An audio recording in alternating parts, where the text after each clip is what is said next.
आइए ल्हासा की ओर के दूसरे भाग में हम चलते हैं। ल्हासा की ओर के पहले भाग में हमने पढ़ा, हमने जाना कि किस प्रकार से राहुल सांकृत्यायन जी अपने मित्र सुमति के साथ ल्हासा की ओर जा रहे हैं। रास्ते में अनेक कठिनाइयाँ थीं। उन कठिनाइयों का सामना करते हुए वे बढ़ रहे हैं। बढ़ते हुए वे डाणा थोंगला तक पहुंच चुके। अब उसके आगे की यात्रा। डाणा थोंगला से जो उतराई थी, नीचे उतरना था, वो आसान था। लेखक बताते हैं कि अब हमें बराबर उतराई पर चलना था।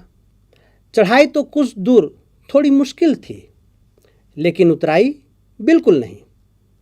शायद दो एक और सवार साथी हमारे साथ चल रहे थे, मतलब लेखक और सुमति के अलावा एक दो और भी उनके साथ हो गए थे, क्योंकि जब इस प्रकार दुर्गम क्षेत्रों में यात्रा की जाती है तो लोग समूह में यात्रा करते हैं ताकि मुसीबत आने पर एक दूसरे की वे सहायता कर सकें। अब लंकोर की ओर बढ़ते हैं। ये विद्यार्थियों, होता ये है, पहाड़ी दुर्गम क्षेत्र में जब यात्रा की जाती है तो एक स्थान से दूसरे स्थान तक जाया जाता है, वहाँ आराम किया जाता है, फिर अगले स्थान की ओर। इस तरह से आराम करते हुए, रुकते हुए, रात्रि विश्राम करते हुए मंजिल तक पहुंचा जाता है। तो जब लंकोर की ओर बढ़ रहे थे तब कुछ घटनाएं घटी। क्या हुआ? लेखक के शब्दों में, मेरा घोड़ा कुछ धीमे चलने लगा। मैंने समझा कि चढ़ाई की थकावट के कारण ऐसा कर रहा है और उसे मारना नहीं चाहता था। लेखक के मन में दया थी, वो घोड़े को चोट नहीं पहुंचाना चाहते थे। धीरे धीरे वह बहुत पिछड़ गया और दोनों कस्तों की तरह अपने घोड़े पर झूमता हुआ चला जा रहा था। दोनकी कस्तो एक स्पेनिश उपन्यासकार के द्वारा लिखे गए उपन्यास का नायक था। वो हमेशा घोड़े पर रहता था। तो लेखक को लगने लगा कि जैसे मैं भी दोनकी कस्तों की तरह हूँ। लगातार बहुत देर तक घोड़े पर ही झूमते हुए बढ़ रहे थे। वो जान नहीं पड़ता था कि घोड़ा आगे जा रहा है या पीछे। जब मैं जोर देने लगता तो वह और सुस्त पड़ जाता।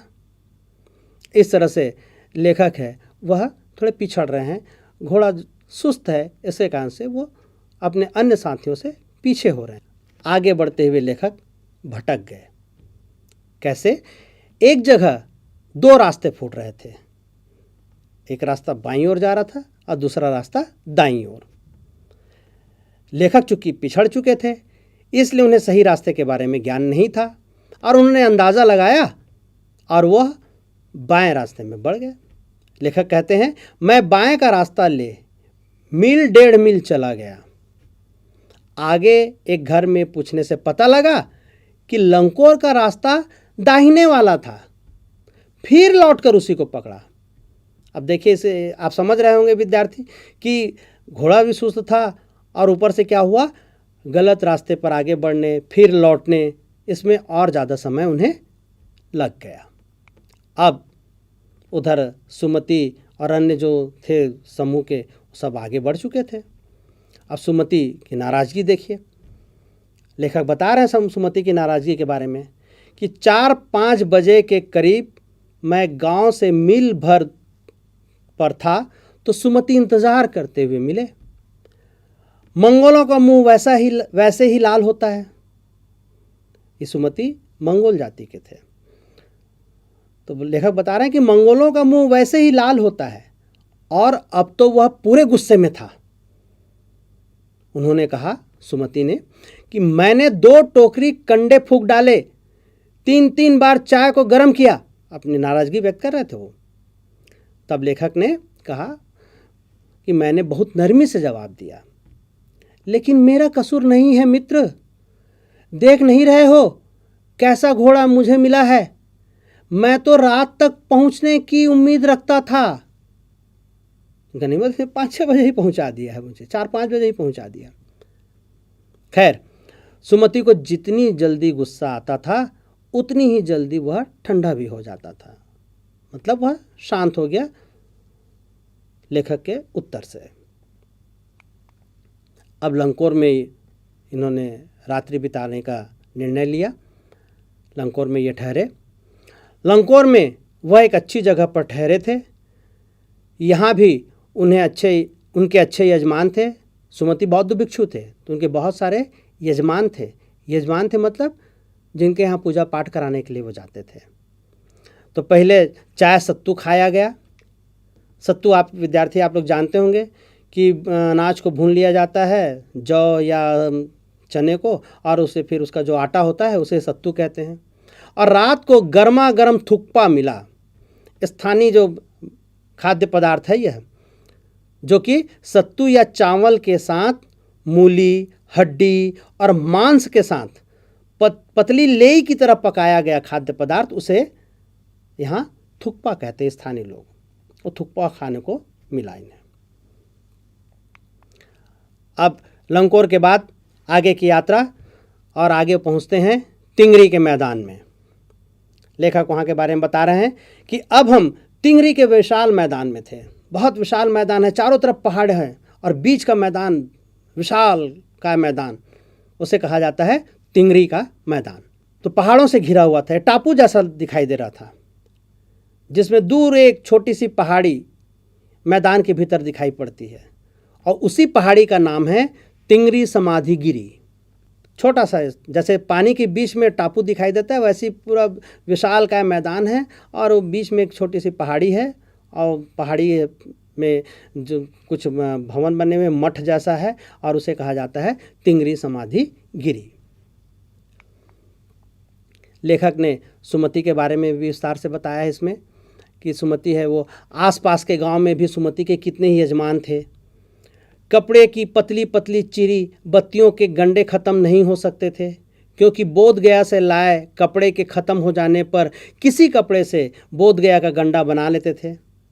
गंडा वह होता है जो एक कपड़ा होता है जिसे मंत्र पढ़कर किसी के बाँह इत्यादि में बांधा जाता है, गांठ लगाकर। तो ऐसा माना जाता है कि उससे उस व्यक्ति के जीवन में अच्छाइयाँ होंगी, और वह उस व्यक्ति के जीवन में जो कठिनाइयाँ हैं वह कठिनाइयाँ दूर हो जाएंगी। ऐसा अपना अपना विश्वास है।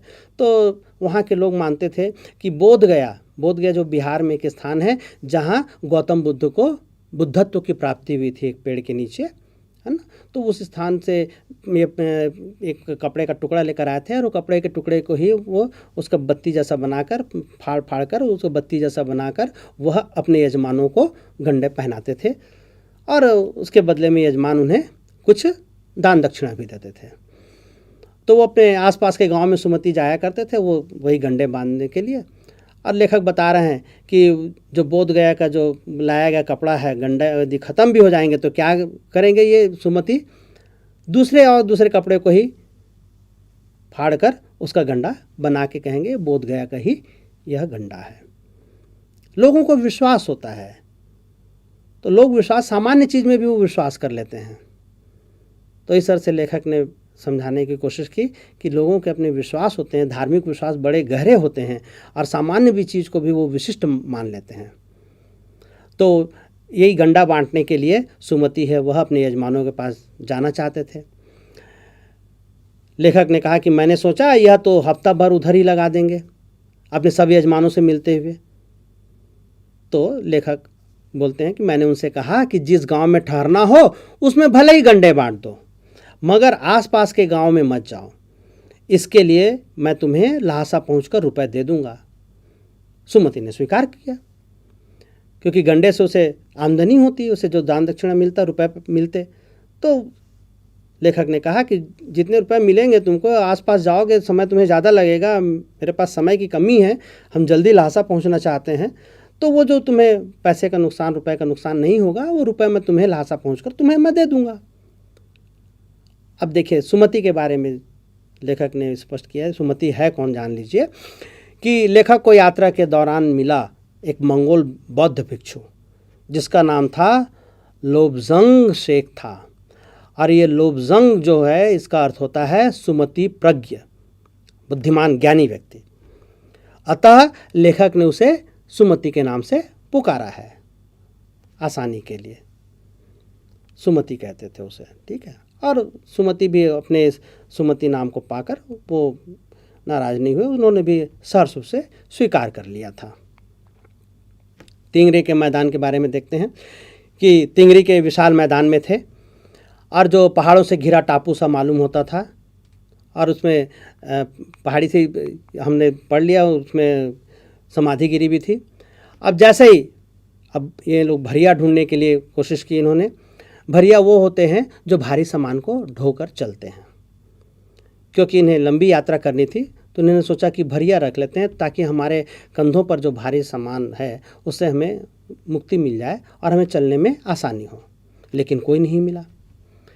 सवेरे ही चल दिए होते तो अच्छा था, लेकिन अब 10-11 बजे की तेज़ धूप में चलना पड़ रहा था। तिब्बत की धूप भी बहुत कड़ी मालूम होती है। यद्यपि थोड़े से भी मोटे कपड़े से सिर ढांक लें तो गर्मी खत्म हो जाती है। तेज़ धूप, अगर सामने से चेहरे पर धूप पड़ रही हो तो बड़ी तेज़ महसूस होती है, सिर पर तेज़ धूप महसूस होती है।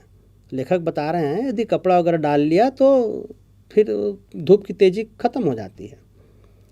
आप 2 बजे सूरज की ओर मुंह करके चल रहे हैं, ललाट धूप से जल रहा है और पीछे का कंधा बर्फ हो रहा है। जिधर से धूप पड़ रही है, तेज़ धूप पड़ रही है, तो उसे कान से क्या कि एकदम गर्मी, और पहाड़ी क्षेत्र है इसलिए ठंडकता है, तो पीठ तरफ क्या है, जिधर धूप नहीं पड़ रही उधर बर्फ जैसे ठंडी। फिर हमने पीठ पर अपनी अपनी चीज़ें लादी, डंडा हाथ में लिया और चल पड़े। अब आगे बढ़ना था तिंगरी के मैदान से। भरिया मिला नहीं बोझ ढोने वाला।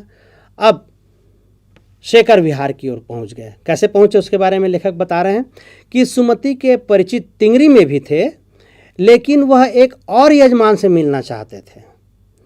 इसलिए आदमी मिलने का बहाना कर शेखर विहार की ओर चलने के लिए कहा। सुमति ने कहा चलिए शेखर विहार की ओर चलते हैं, उधर भरिया मिल जाएंगे। पर वो बहाना था, वो वस्तुतः वहाँ शेखर विहार में अपने यजमान से मिलना चाहते थे। तिब्बत की ज़मीन बहुत अधिक छोटे बड़े जागीरदारों में बटी है। इन जागीरों का बहुत ज़्यादा हिस्सा मठों विहारों के हाथ में भी है। अपनी अपनी जागीर में हर एक जागीरदार कुछ खेती खुद भी कराता है, जिसके लिए मजदूर बेगार में मिल जाते हैं। जैसे मंदिरों को दान दक्षिणा दी जाती है ना, तो ज़मीनें भी दान की जाती हैं, तो उसी तरह से यहाँ पर भी होता है। जो बौद्ध मठ होते हैं, विहार कहा जाता है जिन्हें, उसे भी क्या है, ज़मीनें दी जाती हैं। और यहाँ की ज़मीनें छोटे मोटे किसानों नहीं, बड़े बड़े जागीरदार हैं, छोटे बड़े जागीरदार हैं, उनके बीच में बटी हुई है। और यहाँ के मजदूर यहाँ पर बेगारी में काम करते हैं, क्योंकि वो बड़े ज़मींदारों से पैसे लिए ऋण के रूप में लेते हैं, चुका नहीं पाते, तो उन्हें बेगार में यहाँ काम करना पड़ता है। और यदि मठ की ज़मीन है तो उसमें लोग तो मुफ्त में ही काम करते हैं। खेती का इंतज़ाम देखने के लिए वहाँ कोई भिक्षु भेजा जाता है। जो मठ की खेती है, मठ का जो खेत है उस पर खेती कराना है, तो कोई भिक्षुक उसकी देखरेख के लिए भेजा जाता है। जो जागीर के आदमियों के लिए राजा से कम नहीं होता, बहुत मान सम्मान होता है, उसकी बात बिल्कुल पत्थर की लकीर होती है बिल्कुल, तो उसे राजा की तरह मानते हैं वहाँ के लोग।